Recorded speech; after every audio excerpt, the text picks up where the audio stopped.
сигурен, ама мислам дека оваа песна последнава што ја пеевме, дека ја преведов пред 20 години. Мислам, да. Се сеќавам кога слушнав прв пат на англиски и реков, ова е нешто што некој го испеел од своето срце, некој го создал од своето срце, и јас си реков, јас сакам да бидам ваков човек. Јас сакам да бидам човек кој што копне по Божјото присуство. Јас верувам дека е добро, и нели ова звучи како фалба, и е добро да се пофалиме некој, да се пофалиме со тоа дека иако тогаш во тој момент јас сум го чувствувал тоа како моја лична желба, сега после 20 години од тогаш сваќам дека тоа не било само моја лична желба, него тоа било тој поттик, тој порив од Светиот Дух кој што те носи, кој што те прави да бидеш личност која што ти не би можел да станеш таква личност.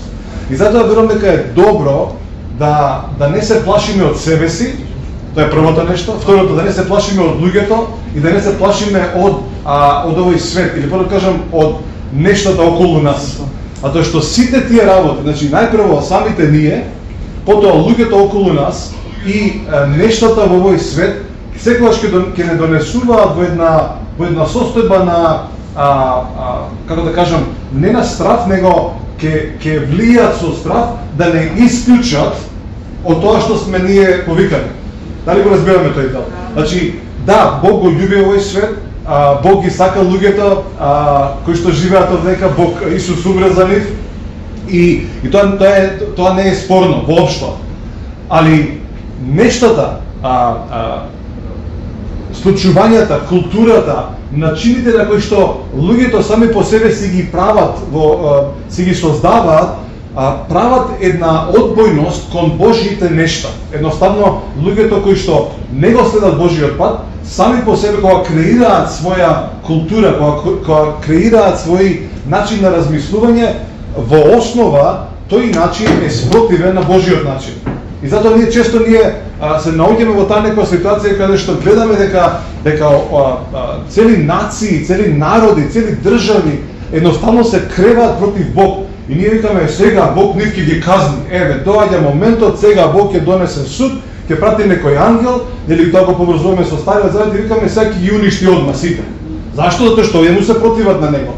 Не разбирајќи дека ние, некои други луѓе кои што малку помалку читаат Библија, не сваќаат дека Бог не ги мрази луѓето. Не ги мрази. Начините кои што луѓето ги создаваат во своите мислења, во своите желби, што ги поставуваат, знаат да бидат против нив и да ги условуваат да прават разни непобожни работи. И затоа нации, луѓе, семејства доаѓаат до тој момент каде што одеднаш Бог им е далеку, всушност го кудат Бог или го псујат Бог или зборуваат против него или не сакат да слушнат ништо. Али Бог самиот, Исус самиот не ги мрази луѓето, верувајте. И затоа всушност ние викаме, добро, Бог ги сака луѓето, ама го мрази овој свет. Не е точно ни тоа. И тоа е погрешно. Зашто? Затоа што вели таткото го испрати својот син, зошто? Затоа што го засака светот. Така да, и тука ако речеме, добро, Бог ги сака луѓето, ама го мрази светот. Не е точно. Бог ги љуби и луѓето, ги љуби и светот. И се што е во него. Ги љуби сите работи што едноставно тој ги создал. Едноставно природата Бог ја создал. Бог ги создал луѓето, Бог на луѓето им дал креација, им дал инспирација, им дал можност да креираат. И зошто ние да мислиме дека Бог ги мрази нештата што тој им ги дал на луѓето да создава? Не ги мрази. Самите луѓе кои што не ги следат Божите патишта, создаваат култура, создаваат околина, создаваат начин кој што потоа иде самиот тој начин против нив, но Бог не е тој кој што ги казнува. Така да, едноставно мора да избришете таа слика од вашата глава. Всушност таа веќе избришена, долги години зборуваме за благодат, зборуваме за Божјата добрина. Всушност, ајде вака, пробај да се свртиш до тој кој што е до тебе, пробај да се свртиш и мораш малку посилно да кажеш и кажи му вака, Бог е добар Бог. Пробај, сврти се до тој што е до тебе и кажи му, Бог е добар Бог. И кажи му го следново, и Зоран, ќе ти го докаже тоа оваа вечер. Океј, значи Бог е добар, И Зоран ќе ти го докаже тоа оваа вечер. Али видите, зашто ја верувам дека Бог е многу подобар од она што ние го знаеме, можеме да го помислиме и можеме и нашата имагинација може да го создаде. Затоа што јас верувам дека колку и да, знаете како јас верувам дека еднаш Свети Дух ми го зборуваше ова, рече вака, Зоран, рече, кога би можел да ги собереш сите луѓе кои што живееле некогаш на оваа земја. Замислете, тоа се милиарди луѓе, не 7 милиарди, многу милиарди. Дали се тоа 10, дали се тоа 20, и не го кажа следново. И кога би можел да ги собереш сите наредни генерации кои што ќе живеат на земјата. Затоа што видите, денеска држите прст на ова. Денеска ни викаме готово, крај на светот е, кај дај ке заврши ова, нели? Некои од нас се плашат, некои го посакуваат тоа, некои не знаеме што сакаме, некои сакаме да завршиме поише работа, некои викаме барем куќа да направам, па ако направиш што ќе ти е. Значи, многу работи сакаме и не знаеме. Има многу пораки кои што велат, еве за 15 дена доаѓа Исус, за една година ќе дојде Исус, и ти си во недоумица, не знаеш дали да почнуваш работа, не знаеш дали да почнеш да копаш нивата или да оставиш така. Не знаеш дали да напишеш домашна или да не напишеш домашна. Јас, ќе кажам ова, бата брат ми нема да го гледа. Значи 95-та година кога јас поверував во Исус, брат ми дојде во црква после 5-6 месеци, може и помалце. И го праша, добро, зошто дојде ти во црква? Да ме гете, има многу причини, ама зошто, која е твојата причина? И он рече вака, рече, јас сум многу скептик човек, значи и да ми зборува некоја страна да ми објаснува, ја не прифаќам толку лесно. Но рече следново, кога го видов мојот брат и кога ја видов промената во неговиот живот, ја знаев едно нешто, дека постои Бог и дека Бог е добар. Значи дека постои Бог, дека стварно постои Бог, бидејќи него, како што е тврдоглав, како што е таков, никој не можеше да го смени. И затоа Бог постои и Бог е добар. Сега, тоа беше добриот дел. Значи тој беше тој квалитетниот дел. Сега, делот кој што може би јас, може би тие околу нас, во таа еуфорија, али повеќе ја би рекол, тој е некој си, може би неоправдан ентузијазам, така ќе го наречам, неоправдан ентузијазам, ние бевме толку уверени дека Бог постои, дека Исус е жив, дека Библијата е вистинита, и толку се фативме за одредени стихови, каде што знаеме дека пишува дека Исус доаѓа, и ние со цел памет израчунавме кога Исус ќе дојде. И ние рековме за 3 до 6 месеци Исус доаѓа. Значи од 3 до 6 месеци готово. Значи дури некој од нас вика за 15 дена кај дај ќе дојде. Знаете, кој ќе доведе тој ентузијазам, тој огин во вас, и кажеш готово, еве го. Овој знак, тој знак. И одеднаш викаш Исус доаѓа. И знаете што рече брат ми? Па не идам у школа ја. Што ќе идам у школа? Исус доаѓа, еве го кај дај. Што има јас да да идам да учам? И знаете ли колку мака си има моите родители со него? Колку мака си имав јас да му објаснам, ама не. И тој вика, Зоран, ти си контрадикторен. Па не ли Исус доаѓа? Да, па што има да учам? Така да некогаш нашата порака, нашето слово, нашето проповедање мора да биде, како да кажам, разбирливо, мора да има, дури и логика мора да има. Не може само ние да кажеме, да, Бог е некаде таму далеку и не знаеме. Не. Ние мора да го донесеме Исус да биде вкусен од луѓето околу нас. Ние го вкусивме и сега мора на еден достапен начин, на српски би било приступачен начин, на еден поволен начин да им дозволиме на луѓето не само да го видат Господ да го видат Исус во нашиот живот, туку да им дадеме можности да го вкусат некако. Ја не знам како ќе го вкусат, ја не знам на кој начин тоа ќе биде, можеби начинот на кој што го вкусуваат луѓето преку мојот живот или преку моето семејство, можеби ќе биде поразличен за тебе. Можеби ти имаш друг спектар на зборови, можеби имаш друг речник, можеби поразлично се однесуваш, можеби си по-строг, можеби си по-добар, значи можеби си по-отворен, можеби си по-социјален, можеби си интровентер, значи едноставно не сакаш да се дружиш со други луѓе, можеби си екстроверт, не знам, али да му дозволиме на Светиот Дух на било кој начин да им покаже на луѓето преку нашите животи дека Бог е добар и дека можат да го вкусат преку нашите животи. Амен.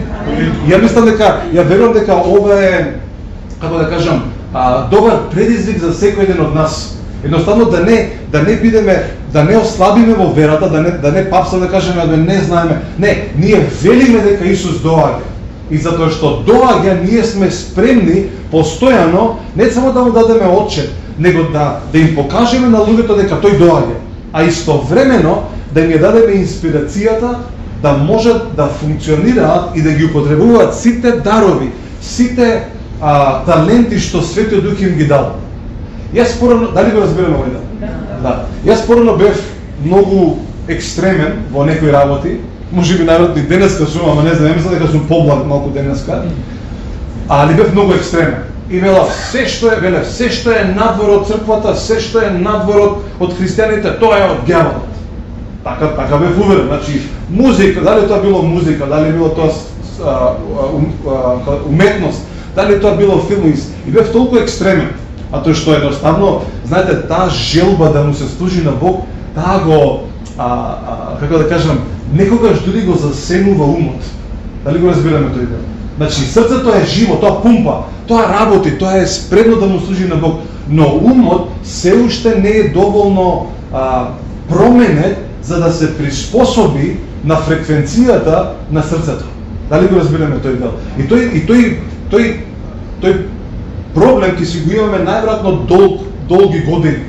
Најверојатно луѓето што се над 80 го нема тој проблем, бидејќи веќе се усогласиле. Ама за другите што сме под 80, најверојатно ќе си имаме проблеми. Срцето ќе вика едно нешто, умот ќе кажува второ нешто. Луѓето околу нас ќе кажуваат трето, тие што не сакаат четврто, тие што не се има многу работи што ќе се кажуваат. Сега, зашто го кажам ова? А тоа што умот или обновата на умот, промената на умот мора да биде постојано, како да кажам, за нас да сме свесни дека сме подложни на промена и дека треба да се менуваме. Знаете, не знам кога почна се во март, значи тоа се 6-7 месеци. За мене овие 6-7 месеци, и не знам уште колку понатаму ќе трае некако, се парадокс. Што е парадокс? Парадокс е кога две работи се случуваат и не прават никаква смисла, едноставно се судираат една со друга. Истовремено, за мене ова е период кој што не сакам едноставно сакам да заврши побрзо, и кој ќе помислам дека сакам да заврши побрзо, застанувам и се прашувам зошто го сакам тоа. Зошто ја сакам ова да заврши? Зошто сакам да работите се вратат како порано? Истовремено, не ми се допаѓа, не ми одговара никако, многу планови мои се сменија, многу планови наши се сменија. Ја не знам, ние кога пред 6-7 месеци ние најавивме, ќе патуваме, ние имав најмалку 10 патувања во рок од неколку месеци. Океј, значи тоа се 10 летови, 10 патувања. Тоа не се значи не збориме до Куманово патување до Велес, значи збориме за насекаде. И сите тие патувања беа откажани. И тие планови беа сменени. Значи во тие планови, во тие патувања се вложило труд, се вложило пари, се вложило емоции, се вложило чувства. Знаете што се вложило најповеќе од се? Очекување. Исчекување, си кажеш, кога ќе отидам таму, ова ќе се случи, тоа ќе се случи. Ја во мојата, како да кажам, себичност, најверојатно сум викал, сега ќе отидем во Австралија, само манго ќе ядам по цел ден. Значи тоа е мојот дел, нели така? Али имало очекување, исчекување, имало и, како да кажам, имало и вера.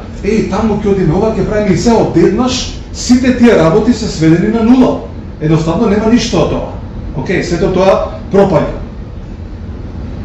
Дали тоа треба да значи дека јас сега треба да кажам, Господи, каде си ти во село ова? За некои луѓе имам легитимно право да кажам, Господи, зашто ова ми се случи на мене? А од друга страна, па си велам, Божиот карактер не се менува што и да се случува. Значи, дали не ми се откажени 10 или 100 патувања, Бог е сепак останува добар. И затоа за мене останува едно нешто, да кажам, Господи, се сменија плановите, но фала ти што ти си се уште добар кон мене. И фала ти што денеска сум жив, и фала ти што можам да функционирам, и фала ти што ми даваш радост, фала ти што ми даваш мир, фала ти што ми даваш благодат, фала ти што ми даваш надеж, фала ти што ми даваш способност да се справам со сите емоции, чувства и наливи на што све некој што доаѓа да ме направи да ми ја поремети верата или прво кажам довербата со тебе. И јас затоа одлучувам да не го правам тоа, одлучувам да верувам дека ти Господи си добар. Се враќаме назад. Иако не го сакам овој период, нели сакав претходно сакав многу побрзо да заврши, нели заради сите тие планови, сега сум некако како окей. Ама истовремено сакам да заврши. Втората работа е што наоѓам за сходно дека во последните 6-7 месеци научив или ја видов Божјата рака и Божјото присуство на таков начин што најверојатно претходно никогаш не би можел да го искусам тоа. И затоа велам парадокс за мене. Истовремено не го сакам тој период, а истовремено викам, овие беа најдобрите 6 месеци за мене во моето срце и во мојот дум да го спознам мојот Господ. Дали го разбираме тој дел? И затоа е добро да не бидеме само водени од нештата од овој свет. Се сеќавате што пише во Римјани 12:2 и 3, кај што вели не се сообразувајте со начините на овој свет. Кои се начините на овој свет? Да постојано те турка да правиш нешто што ти не би го направил. И подобро кажам, Светиот Дух никогаш не ти го кажа тоа да го правиш. Дали го разбираме тој дел? Ние мислиме дека тоа било за пред 2000 години. Да, било за пред 2000 години, но важи истото за денеска. Уште повеќе е рекло за денеска. Знаете зошто уште повеќе? А тоа што сега станува збор за тебе и за мене. А тоа што кога читаме во Стар Завет за некои си луѓе, викаме да тоа било пред многу години. Јас се сеќавам пред некој ден седев со еден човек, како да кажам, малку неук за Библијата и малку ме насмеа. Од долго време го немам слушнато тоа на таков начин. Мајстор, или мајсторите знаат да зборуваат многу. И седиме некаде и почнавме да збориме, он кажа нешто традиција, кажа нешто и ја веднаш реагирам на тоа и му кажам, ама ова не може. Зашто ми збориш така? Зоран рече, ова е милиони години уназад. И некам чекај, застани. Оваа традиција ти што ми ја кажуваше најверојатно 150-200 години. И кога му го обяснив тоа, човекот се заќути. Ама знаете како луѓето размислуваат, ова е милиони години уназад. Значи, милиони години уназад не постои толку многу луѓе, значи. Така да некогаш кога се среќаваме со такви луѓе кои што едноставно се носени од таа плима или како беше плима или осека, таа плима на нешто, едноставно тие не размислуваат и тропаат такви глупости, милион години, милиарда години, а всушност тоа се само некои си, можеби 50 години стара традиција, можеби 20 години стари традиции, можеби едноставно можеш да израчунаш кога тоа почнало. И повеќето традиции на овој свет можеш да им го најдеш коренот. Кога почнаа луѓето да размислуваат вака, кога почнаа да носат кошули, кога почнаа да носат кондори, кога почнаа да носат апостолки, значи едноставно можеш да најдеш почетокот на нештото. И затоа велам, овој период е добар за тебе и за мене, да едноставно застанеме не ја и ти предогледал или ти предогледал, него ти и пред твојот Господ и да признаеме. Верувам дека е добро да признаеме, да исповедаме, Господи, многу планови ми се сменија, многу работи ми се пореметија, многу нешта не се на своето место. Но едно нешто јас ќе ти признам оваа вечер, дека Господи, покрај се, ти се уште си добар према мене. Ја верувам дека тоа е добро, тоа да го негуваме во нашите срца, постојано. А тоа што некогаш бивајќи водени од секојдневието, од дали си татко или мајка, дали си учител или дали си работник или дали едноставно поминуваат деновите, поминуваат сатите, поминуваат секундите и не оставаш простор, време, момент да го тргнеш на страна се да тргнеш на страна. Едноставно се тргаш на страна и стоиш во еден празен, не да кажам празен простор, а едноставно неисполнет простор. Само ти си таму и стоиш пред Бог и кажеш, Господи, Ја сега се испразнив и ги испразнив сите работи околу намерно ги празнам, влегувам во овој простор, како што пеевме, влегувам во твоето присуство. Дали разбираме дека во неговото присуство не постои ништо што не е свето? Се е свето во неговото присуство. Така да, ако сакаш да влезеш во неговото присуство како што пеевме песната, најверојатно ќе мораш да се испразнуваш, постојано да ги празниш умот, работите околу тебе, да кажеш, јас доаѓам пред тебе во твоето присуство, за да те сретнам тебе. Не да сретнам Бог кој што само дава, не да сретнам Бог кој што само се грижи за мен, не да сретнам Бог кој што ми дава тоа што ми треба кога ми треба, него да те сретнам тебе лично. Јас верувам дека кога на таков начин ќе се среќаваме во неговото присуство, ти и Бог, дека многу работи ќе се менуваат во тебе лично. А тоа што ја верувам дека најзаинтересирана личност кој што го сака твоето најдобро е самиот Исус. Да, ние како црква како семејство ќе се грижиш еден за друг во самото семејство. Во самата црква ние секогаш велиме сакаме да се грижиме, сакаме да помагаме и сето тоа е прекрасно, сето тоа е добро, но тоа си има свој лимит, си има свое ограничување. И доаѓа момент каде што настапува на сцена тој момент, тоа присуство, ти и Бог, и никој друг. Нема другарки, нема другари, нема татковци, нема мајки, нема идентитет дека ти си нешто, дека ти си направил нешто во животот, едноставно се испразнуваш од се и влегуваш во тоа негово присуство. И само на таков начин ќе спознаеш дека Бог се уште и за секогаш ќе го сака твоето најдобро. Зошто? Бидејќи го бараш неговото. Океј, ајде само ќе кажем една сторија. Мислам дека кој има Нов Завет. Можеш да ми читаш? Кој ќе ми чита? Ајде кога ти имаш. Извади маска да гледам цело време тамачија. Тамам имаш изговор да читаш. Марко, мислам дека е Марко, 4 глава. Гледаш?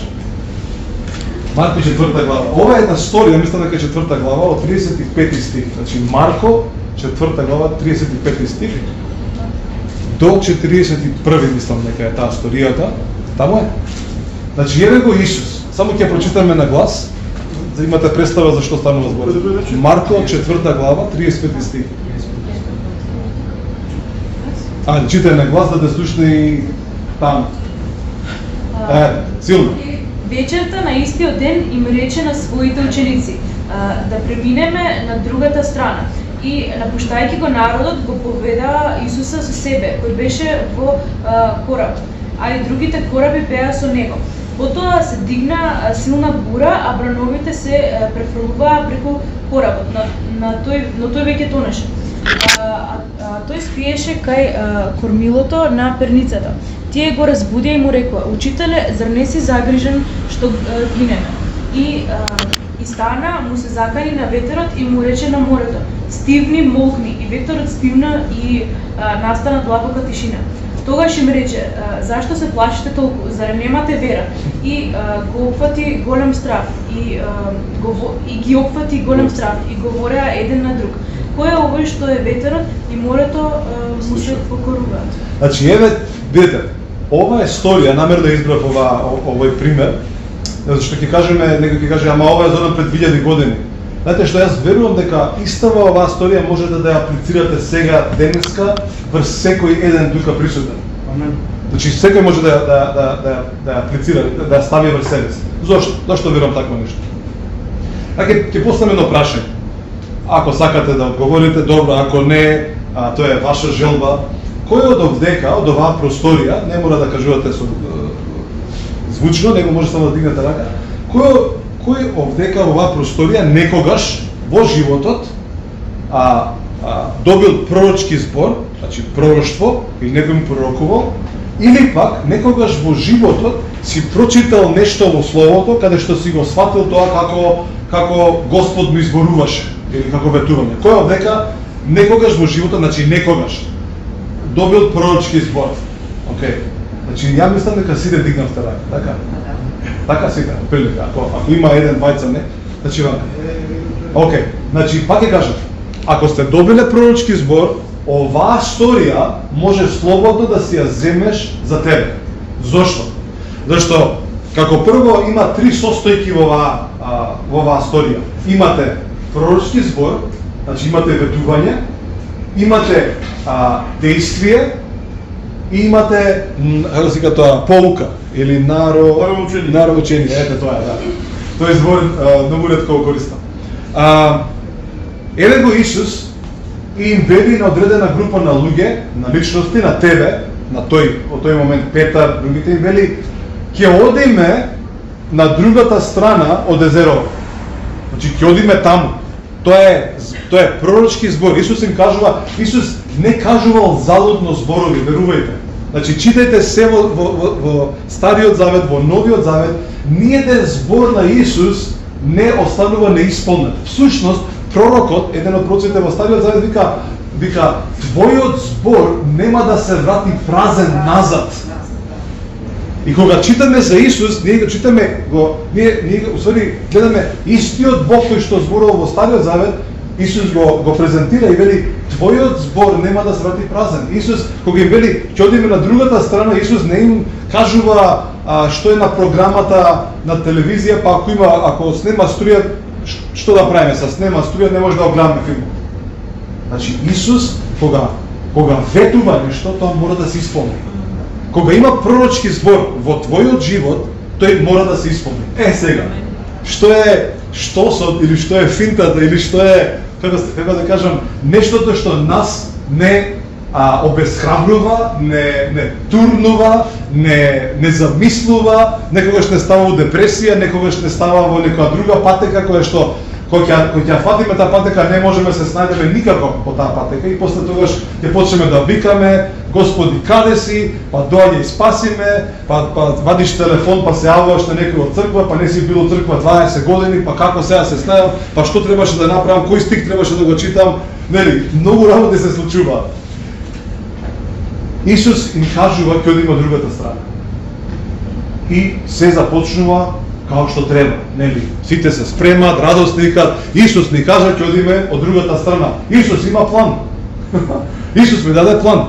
И сега они се радуваат. Можеби не ни биле од другата страна. Можеби никош не биле од таа страна. Можеби си кале, кој ќе дојдеме таму, има да јадеме од тоа јадењето, има супер ќе биде. Нели ќе не пречекаат, можеби има манго таму, можеби има не знам некоја не знам што ви се јаде, кебапчилница, нешто може има, значи нешто има кој што можеби за некој од нив било за прв пат во животот. И они се радувале како мали деца, ќе одиме од другата страна, таму никогаш не сум бил, баш сакам, ја цел живот, ја од дете сум сакал да идам таму и татко ми не успа да ме однесе. Еве го Исус ми ветува ќе одиме од другата страна. Ќе одиме од другата страна. Тргнуваат се како што треба, има нафта у резервоар, све има, све тече како што треба, се изгледа како што треба, се е подмирено, се е средено и одеднаш, од никаде, никој тоа не го предвиде, не можевме да го видиме, Исус не го кажа тоа, одеднаш доаѓа бура. И не само обична бура, него бура од која што се умира. Бура, затоа што видите, они биле рибари. Значи тоа не било некои луѓе кои што прв пат во живот влегуваат у кајче, па немаат баланс. Значи он цел живот лова, цел живот рибарат и знаеле точно како да балансира. Значи не збориме за луѓе со неискуство. Ја можеби имам неискуство, ја можеби сум влегол 10 пати во кајчиња, во бродови, во не знам што, али овие се луѓе кои што се справувале со разни бури. Имаше еден стих во Стариот Завет, морам да го најдам некаде, Псалм 30, ајде го најдеме после, каде што вели дека и морнарите пробуваат да се справат со бурата, и пишува со своите силни мускули, со своите тела се борат против таа бура. И вели, и не можат, се додека Бог не е тој кој што ќе им помогне да се справат со таа бура. Ова е некаде во Псалм, морам да го најдам после, баш прекрасен псалм. И овие луѓе биле рибари, кои што морнари, кои што едноставно знаеле како да се справат со бурите. Но одеднаш доаѓа бура кој што е каква? Поголема од сите нивни искуства. И затоа ние велиме, леле, вакво нешто не се случило до сега. Во светов вакво нешто немало. Да цел свет носи маски. Да сите се пазат еден од друг. Едноставно вакво нешто не се случило до сега. Затоа ви велам, истото што се случило во оваа сторија можеш слободно да се ставиш сами од себе си во таа приказна, во таа сторија. И што биднува? Значи еве ги луѓето спремни, најпрвин викале не го будете човекот. Ќе се справиме со како не, па ние ова можеме да го направиме. Јако гропатиме и бранови се, но одеднаш разбираат дека станува збор за нешто што не може да се справа. И во тој момент видите што се случува, две работи. Ај тоа што гинат, значи едноставно не чувствуваат кај да е, ќе дојде уште еден бран и готови сме. Значи за едно 15 минути, ако нешто не се случи, умираме. Ај тоа што го разбирам. Знаете што гледаат уште една друга работа, што ги вади од себе. Знаете што е? Го гледаат Исус спие на перница. Значи најверојатно тој момент ги разбеснува, или прво кажам, они се извадени од памет затоа што не разбираат тој истиот кој што им вети дека ќе го однесе на другата страна, каде што сега во овој момент се е пореметено, сите планови им се расипуваат, а што се расипани плановите, они више не гале за плановите, они више не размислуваат дека требало таму да стигне. Знаете што размислуваат? Дали ќе преживееме? Што ќе стане со мене? Што ќе битне со мене? И во тој момент, они на цел глас врискаат, замислете, и пред тоа врискаат, ама сега више е готово, сега се терат. И викаат, Исусе, буди се, готови сме. И сега видите го, пак повторно, парадоксот на случувања во чамецот. Значи, овие луѓе се избезумени, едноставно више не знаат што да прават, едноставно немаат решенја, не знаат што се случува. Исус, од друга страна, се буди и он им се чуди на тоа како они реагираат.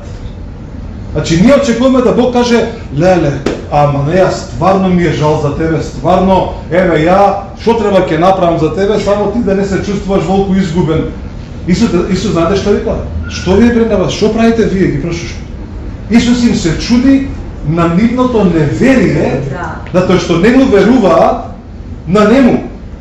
Затоа што он им вети дека ќе ги пренесе од другата страна. Исус не им кажа колку саат, значи не им даде распоред, не им кажа колку саат ќе ги однесе. Он само им каже ќе ве однесе од другата страна. Ама не им кажа колку саат ќе стигнат. Може би не им кажа на кој ден ќе стигнат.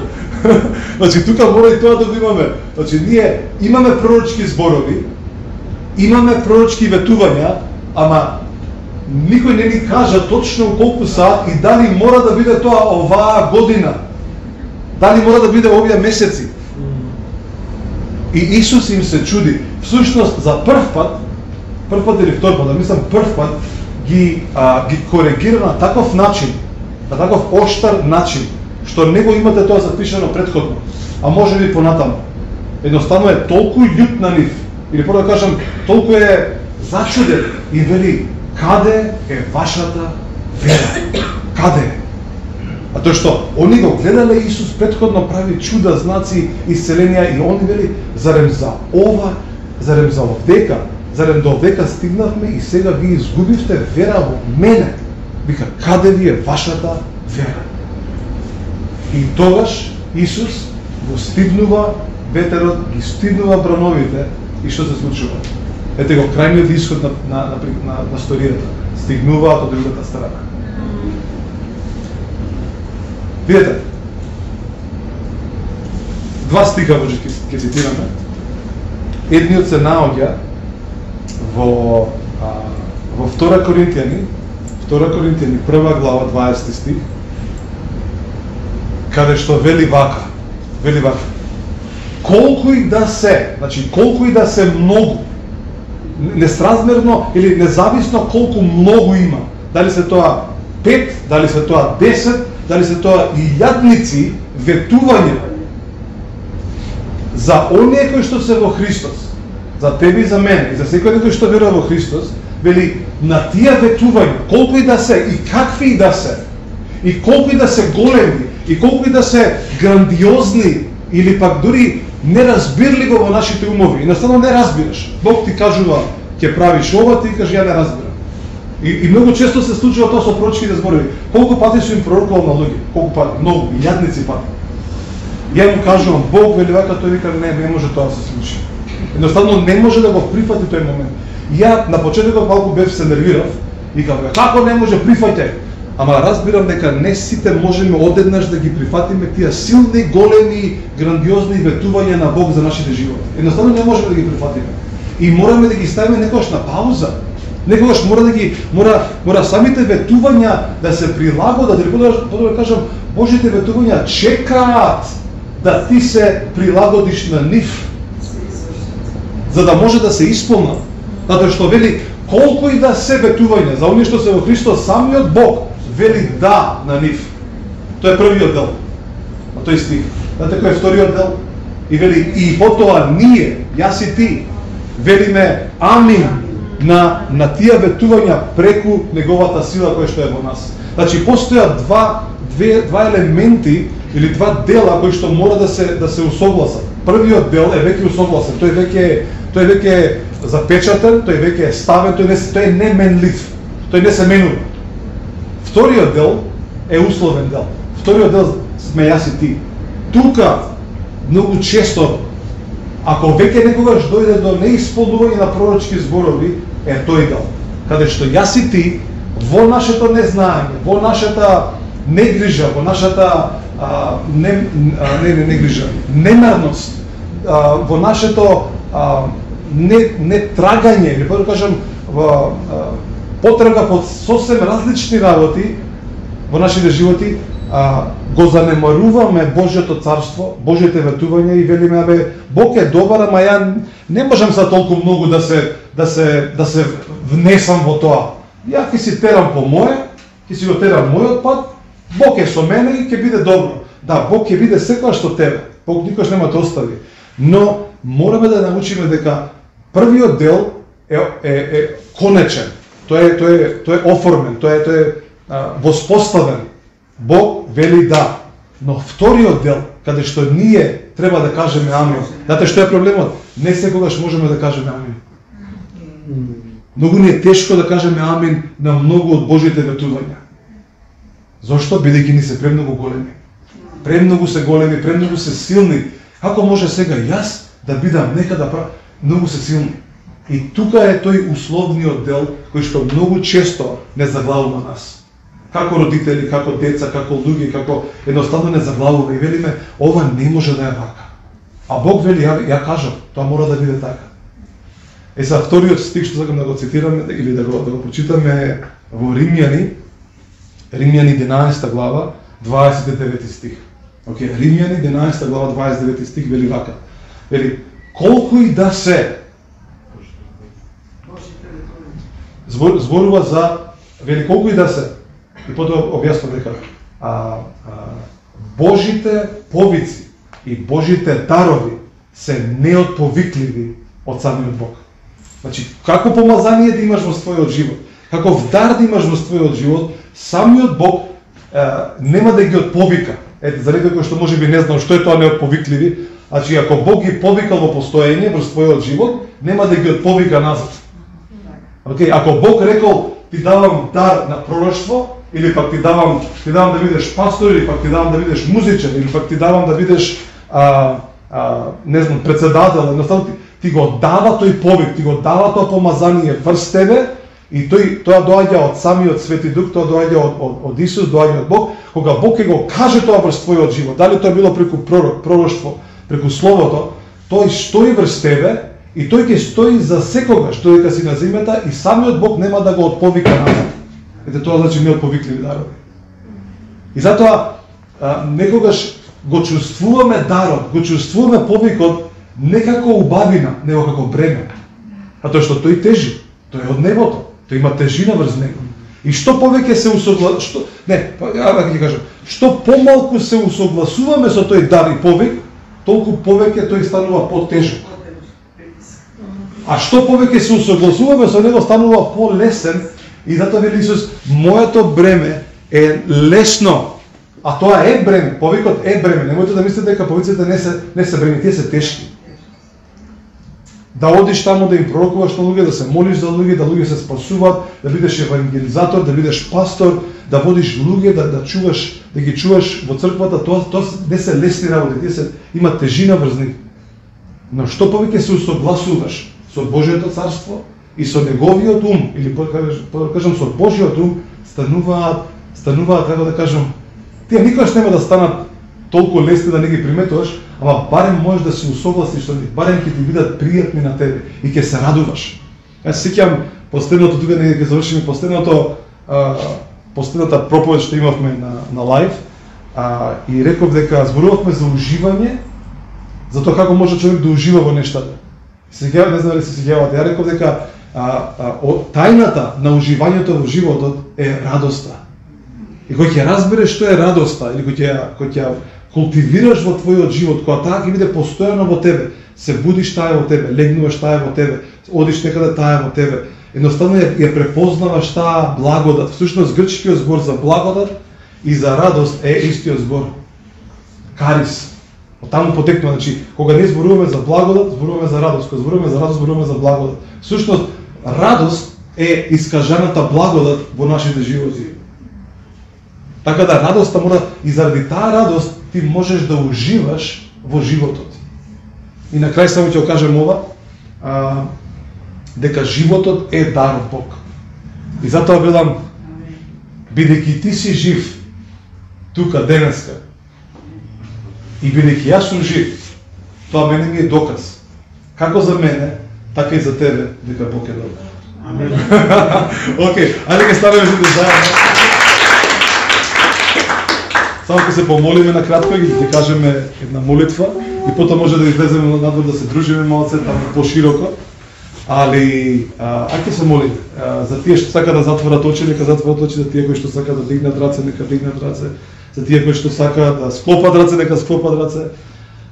Господи, фала ти за овој ден најпрво, фала ти за овие сати, фала ти за овие минути, фала ти за овие прекрасни секунди во твоето присуство, во присуството на браќата и сестрите, во присуството на луѓе кои што те бараат тебе, Господи Исусе, кои што те љубат тебе. Колку е прекрасно да се биде со луѓе кои што те љубат тебе, Исусе. И јас ти благодарам за секој ден присутен овдека оваа вечер.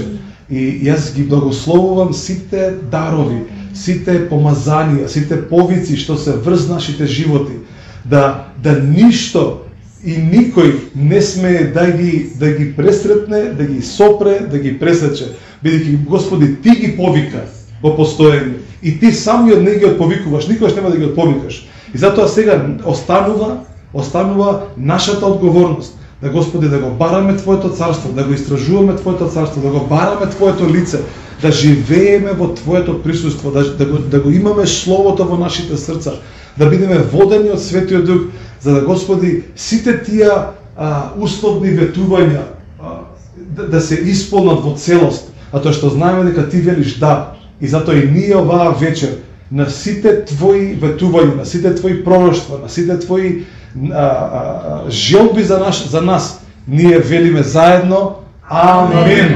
Амен. Океј.